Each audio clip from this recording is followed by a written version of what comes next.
তোদের এর আগের দিন আমি বলেছিলাম যে সংক্রান্তি সম্বন্ধে, এই সংক্রান্তির সম্বন্ধে অনেক অনেক কথা আছে, যে কথাগুলো সত্যিকারের আমাদের জানতে হবে। আর সব জিনিস তো বই পড়ে সবসময় সবটা বোঝার মতন সময় তো আমাদের হাতে থাকে না। সেই জন্যই আমি তোদের কাছে এই এত সুন্দরভাবে জিনিসগুলোকে ব্যক্ত করছি। আচ্ছা, তোরা কুরুক্ষেত্র যুদ্ধ সম্বন্ধে শুনেছিলি? কুরুক্ষেত্র যুদ্ধ চলেছিল। দশম দিবসে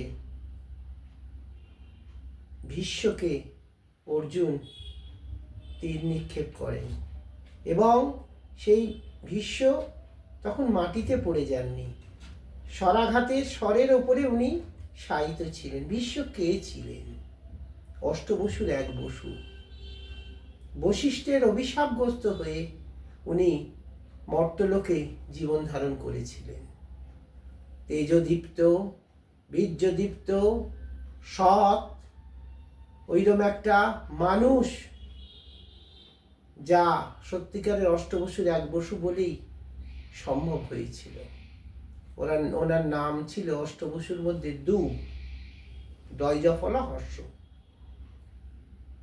তা উনি জানতেন যে কারণের জন্য যখন উনি শয্যাশায়িত হলেন, সরসজ্জায় শায়িত হলেন, তার আগে আর একটা কথা তোদের আমি বলে দিই। উনি বিচিত্র বীর্য, ওনার পিতা বিচিত্র বীর্যের আশীর্বাদে উনি ইচ্ছা মৃত্যু পেয়েছিলেন। সেই জন্য উনি যখন সরসজ্জায় শায়িত হলেন, তখন কি হলো? উনি দেখলেন যে উত্তরায়ণ আসতে 58 দিন বাকি, আর এই সময় যদি উনি দেহত্যাগ করেন তাহলে ওনাকে গিয়ে স্বর্গদ্বারে অপেক্ষা করতে হবে। উত্তরায়ণ শুরু হবে, স্বর্গদ্বার খুলবে, তবে উনি নারায়ণ পদসেবা করতে পারবেন। তার চাইতে যুদ্ধক্ষেত্রে থেকে শ্রীকৃষ্ণের সঙ্গ লাভ করা আর ধর্মপথে পরিচালিত হওয়ার কথা ওনার মাথায় এলো। উনি তখন ওই জন্য 58 দিন অপেক্ষা করেছিলেন।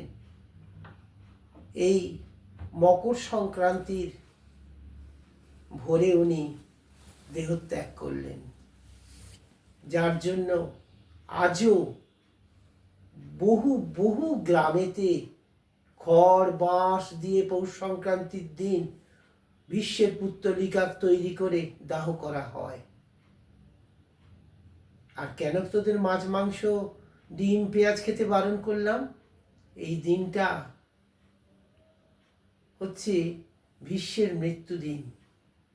আর শুধু ভীষ্মের মৃত্যুদিন বলে নয়, এই উত্তরায়ণের সময় শুধু দেবতারা জাগ্রত হন না, আমাদের পূর্বপুরুষেরাও জাগ্রত হয়ে ওঠেন।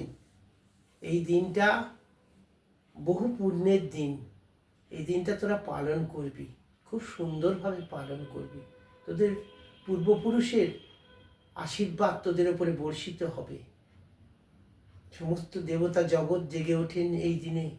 চারিদিকে তখন গীতা পাঠ, চণ্ডী পাঠ, নানান রকম শ্লোক, সমস্ত কিছু ভালো কাজ হয়। ওই দিনের স্নানকেই পুণ্য স্নান বলা হয়।